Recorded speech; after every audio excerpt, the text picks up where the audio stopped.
Stop. Don't get in the car. The words exploded across the corporate plaza like a gunshot, shattering the afternoon calm. Every head in the vicinity snapped toward the black man in a maintenance uniform who had just committed the ultimate workplace sin, shouting at the most powerful woman in the city.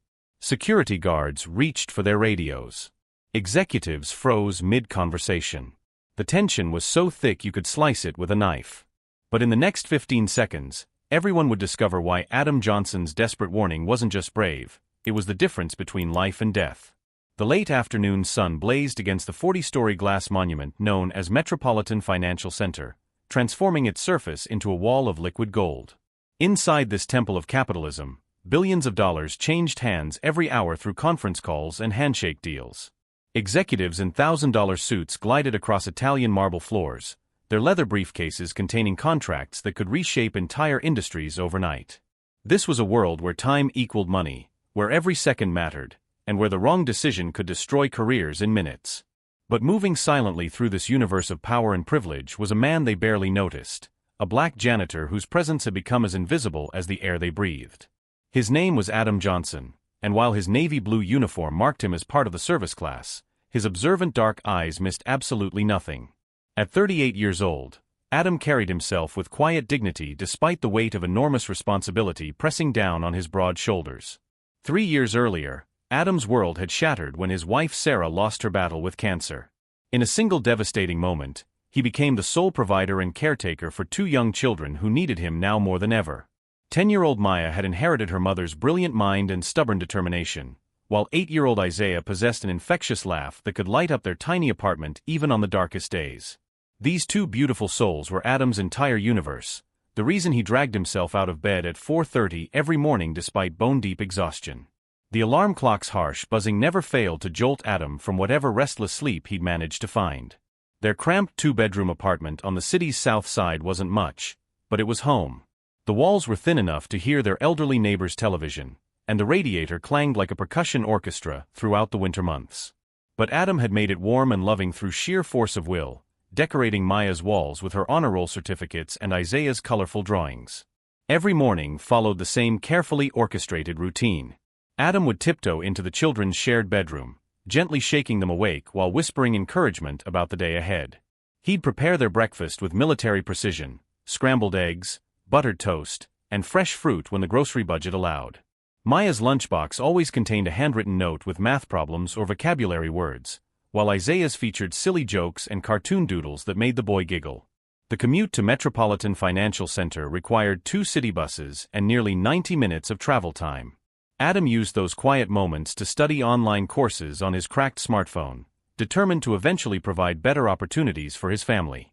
He'd earned his high school diploma while working nights at a factory, and now he was slowly chipping away at college credits whenever exhaustion didn't completely overwhelm him. By 6:45 a.m., Adam was already inside the financial tower, methodically preparing for another day of invisible service. His territory spanned 15 floors of executive offices, conference rooms, and private bathrooms that probably cost more to design than most people earned in a year. The cleaning supplies filled a utility cart that had become as familiar as an old friend, loaded with industrial-grade vacuum cleaners, specialized floor polishers, and chemical solutions that could restore any surface to pristine condition.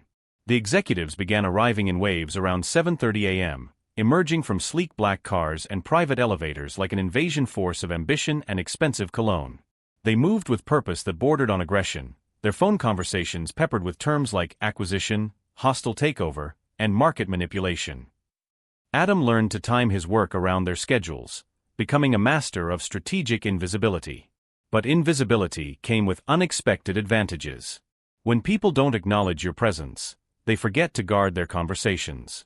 Adam had overheard merger announcements weeks before they hit the financial news, witnessed heated arguments between board members, and observed the complex web of relationships that really controlled the city's economic landscape. He never gossiped or betrayed confidences, but the knowledge gave him insight into human nature that most people never acquired. The executives fell into predictable patterns that Adam memorized through months of careful observation. Victoria Hamilton from the merger department always arrived exactly at 8:15 a.m. with a double espresso and immediately checked her reflection in every reflective surface. James Chun from International Investments never spoke to anyone before 10 a.m. and kept a bottle of antacids in his desk drawer. Margaret Torres from compliance had been having an affair with someone from legal for at least 6 months, based on their carefully choreographed encounters in empty conference rooms. But the queen of this corporate kingdom was Elizabeth Crawford, the CEO whose presence commanded instant attention from everyone in her orbit. At 34, Elizabeth had climbed to the top of Metropolitan Financial through a combination of brilliant strategic thinking, ruthless negotiation skills, and an ability to identify profitable opportunities that others missed completely.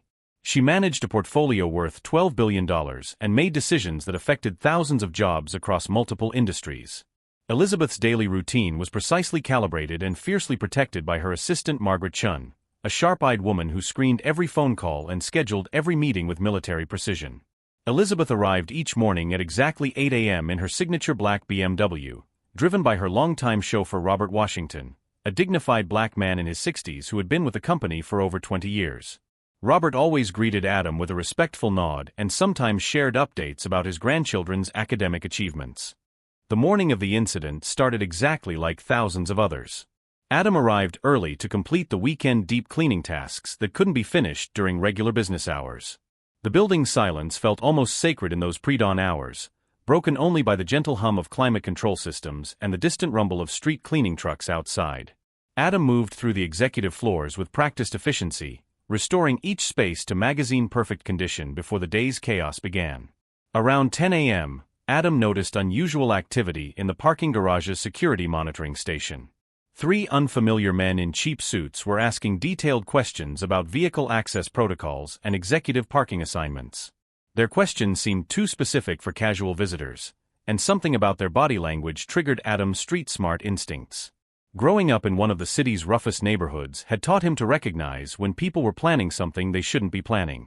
The morning progressed normally until Adam overheard a disturbing phone conversation in the 20th floor men's restroom.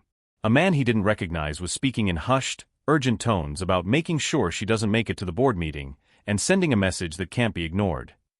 The caller mentioned specific details about executive parking arrangements and security shift changes that only someone with inside knowledge would possess.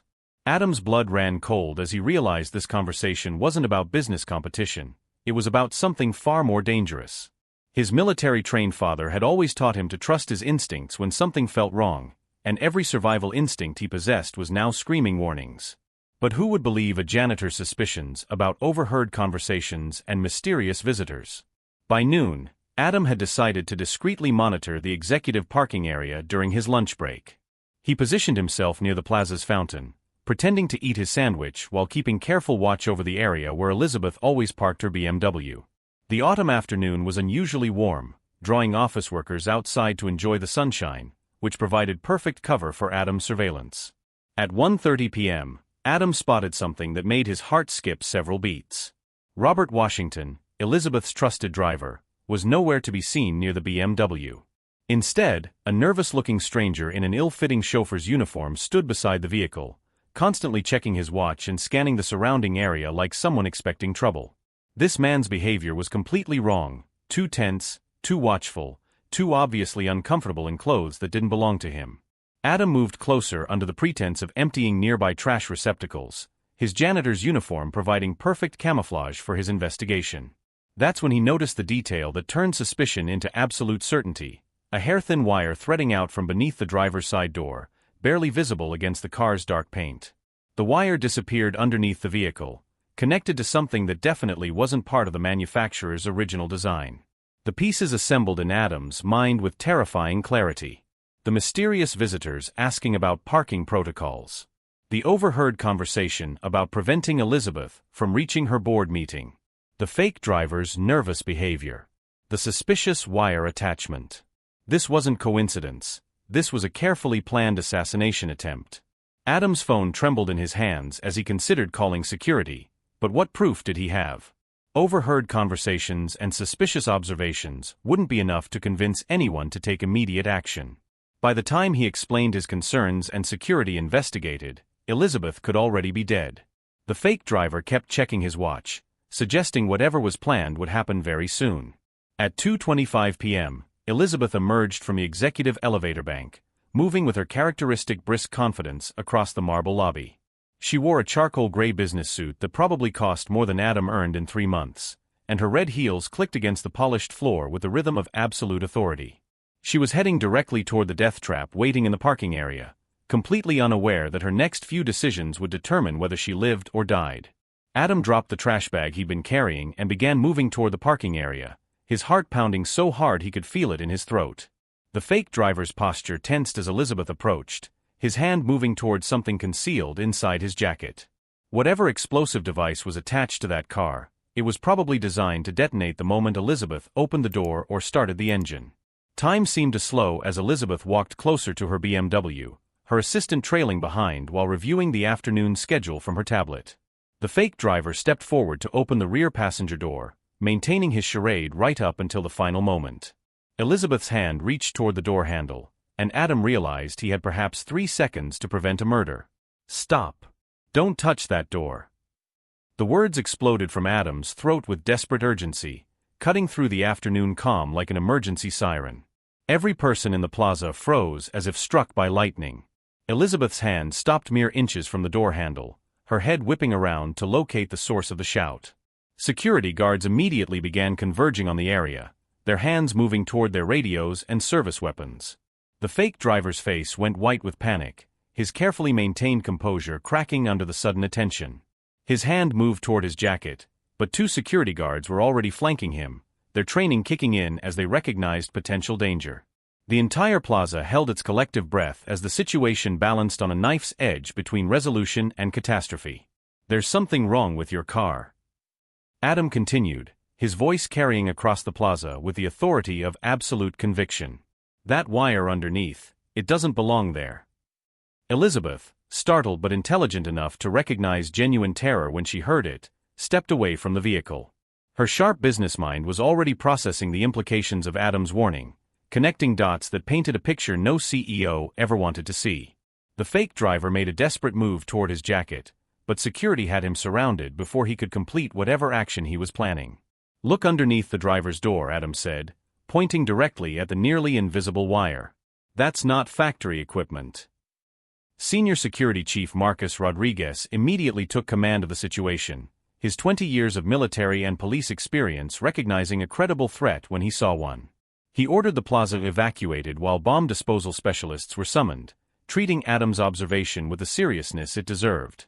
The fake driver was detained for questioning, his nervous protests falling on deaf ears as evidence mounted against him. Within 30 minutes, the bomb squad confirmed Adam's worst fears. A sophisticated explosive device had been wired to the car's electrical system, designed to detonate when the ignition was turned. The blast would have been powerful enough to kill everyone within a 20-foot radius and probably would have damaged several surrounding buildings. Elizabeth Crawford had been perhaps 15 seconds away from becoming the victim of corporate terrorism. The investigation moved quickly once police had the fake driver in custody. His real name was Michael Stevens, a former Metropolitan Financial employee who had been terminated 18 months earlier for embezzling client funds.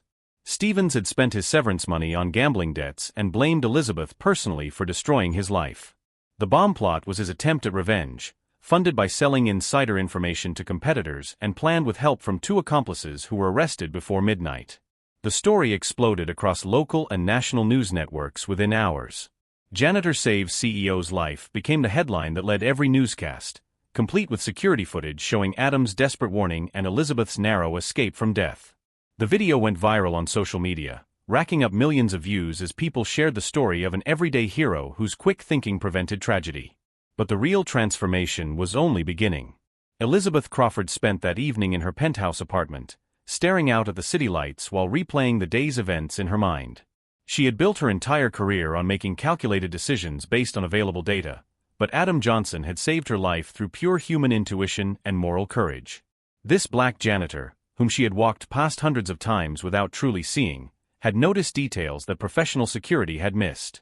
The next morning, Elizabeth did something unprecedented in her corporate career. She canceled all her meetings and spent 2 hours researching Adam Johnson's background, discovering a story that both humbled and inspired her. Here was a man who had endured tragedy and hardship that would have broken weaker people, yet he continued to work with dignity and raise his children with love and hope. His personnel file showed perfect attendance, commendations from supervisors, and evening college courses that demonstrated his determination to improve his family's circumstances. Elizabeth also discovered that Adam had been quietly helping other employees for months. He had found a lost wedding ring for an executive assistant, stayed late to help with a plumbing emergency that could have flooded the computer servers, and even donated his lunch money to a collection for a security guard whose daughter needed medical treatment. This was a man whose character ran deeper than anyone had bothered to notice. 3 days later, Elizabeth called an unprecedented all-hands company meeting. Every employee of Metropolitan Financial was required to attend, from senior vice presidents to maintenance staff. The main auditorium buzzed with speculation as Elizabeth took the podium, her usual business attire replaced by a more casual dress that somehow made her seem more approachable. "I'm alive today because of Adam Johnson," Elizabeth began, her voice carrying to every corner of the packed auditorium. While we were all focused on our important meetings and urgent deadlines, Adam was paying attention to details that saved my life and possibly many others. He demonstrated something that can't be taught in business school: the courage to act when action is required. Adam sat in the back row, uncomfortable with the attention but grateful for Elizabeth's recognition of his actions. Maya and Isaiah flanked him, their eyes wide with amazement at seeing their father honored in front of so many people. They had never fully understood the sacrifices Adam made for their family, but this moment was opening their eyes to their father's true character. Effective immediately, Elizabeth continued, Adam Johnson is promoted to Director of Facility Security, with a starting salary of $85,000 and full benefits including health insurance and education assistance for his children. But more importantly, Adam has reminded us that heroism doesn't require a corner office or an MBA. Sometimes it comes from the person we pass in the hallway without bothering to make eye contact. The auditorium erupted in applause as Adam stood to acknowledge the recognition, tears streaming down his face as he thought about calling his landlord to discuss moving to a better neighborhood. Maya grabbed his hand and whispered that she was proud of him, while Isaiah jumped up and down with excitement about their family's sudden change in fortune. But Elizabeth wasn't finished with her announcements.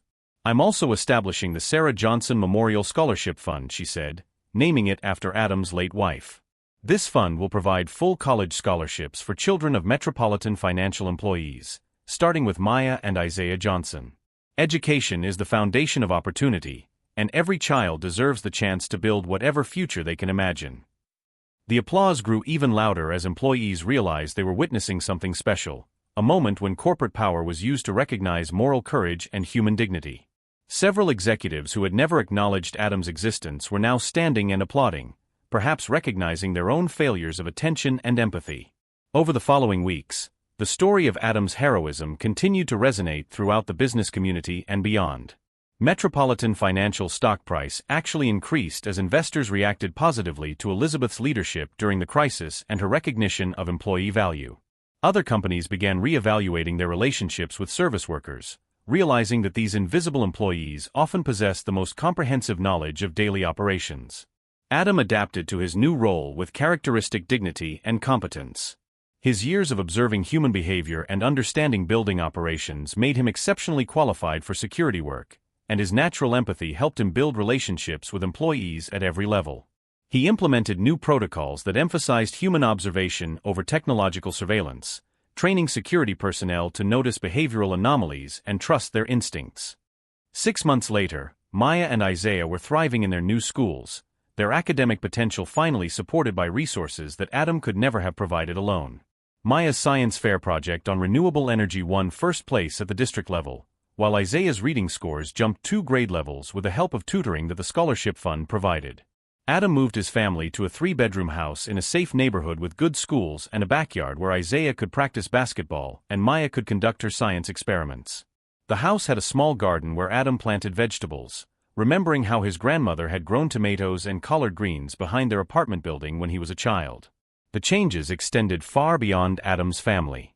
Elizabeth implemented new policies that provided college tuition assistance for all employees, increased wages for service workers, and created advancement opportunities for people who had previously been trapped in entry-level positions. She discovered that investing in human capital produced better returns than most financial instruments, as employee loyalty and productivity increased dramatically. Michael Stevens and his accomplices received lengthy prison sentences for attempted murder and terrorism charges. The investigation revealed that their plot had been much more extensive than originally suspected, with plans to target other executives if the first attempt had succeeded. Adam's intervention had probably prevented multiple deaths and saved the company from devastating losses. A year after the incident, Elizabeth invited Adam and his family to the annual shareholders meeting, where she presented him with a special recognition award for exemplary service and moral courage. Maya and Isaiah watched from the front row as their father received a standing ovation from some of the most powerful people in the financial industry. Adam Johnson proved that true security doesn't come from cameras and locks, Elizabeth told the assembled shareholders. It comes from people who care enough to pay attention and brave enough to act when action is required. He saved my life, but more importantly, he reminded us that every employee, regardless of their position or paycheck, has value and dignity that deserves our recognition. The shareholders' meeting video was shared millions of times on social media, inspiring similar recognition programs at companies across the country. Adam's story became a case study in business schools, demonstrating how observant employees at every level contribute to organizational security and success. Today, Adam continues to work at Metropolitan Financial as Director of Facility Security, but his real impact extends far beyond his job description. He mentors young employees, speaks at schools about the importance of education and perseverance, and serves on the board of the Sarah Johnson Memorial Foundation, which has now provided scholarships to over 200 students from working-class families. Maya is now 16 and planning to study engineering at MIT, her full scholarship secured through academic excellence and her father's example of quiet determination. Isaiah, at 14, has become a gifted student athlete who volunteers at local community centers, teaching younger children that heroes come in all forms and colors. Elizabeth Crawford remains CEO of Metropolitan Financial, but her leadership style has been forever changed by Adam's example. She makes it a point to know every employee's name, regularly walks through all departments to understand daily operations, and has created a culture where every voice is heard and every contribution is valued. The Metropolitan Financial Center still gleams in the afternoon sun, its glass walls reflecting the bustling city beyond. But now the executives who hurry across its marble floors make eye contact with the maintenance staff, the security guards, and the service workers who keep their world functioning. They learned what Elizabeth Crawford learned, that sometimes the most important person in any building is the one you never thought to notice. And on quiet afternoons when the autumn light slants through the plaza, you might still see Adam Johnson making his rounds, but now he walks with the confidence of someone whose true worth has been recognized. His children are building bright futures, his wife's memory is honored through scholarships that change lives, and his courage is remembered every day by the woman whose life he saved and the company that finally learned to see. If this story touched your heart, please share it with someone who needs to remember that ordinary people can accomplish extraordinary things. Leave your thoughts in the comments about a time when someone you didn't expect became a hero in your life. And remember, you never know when your moment to make a difference might arrive.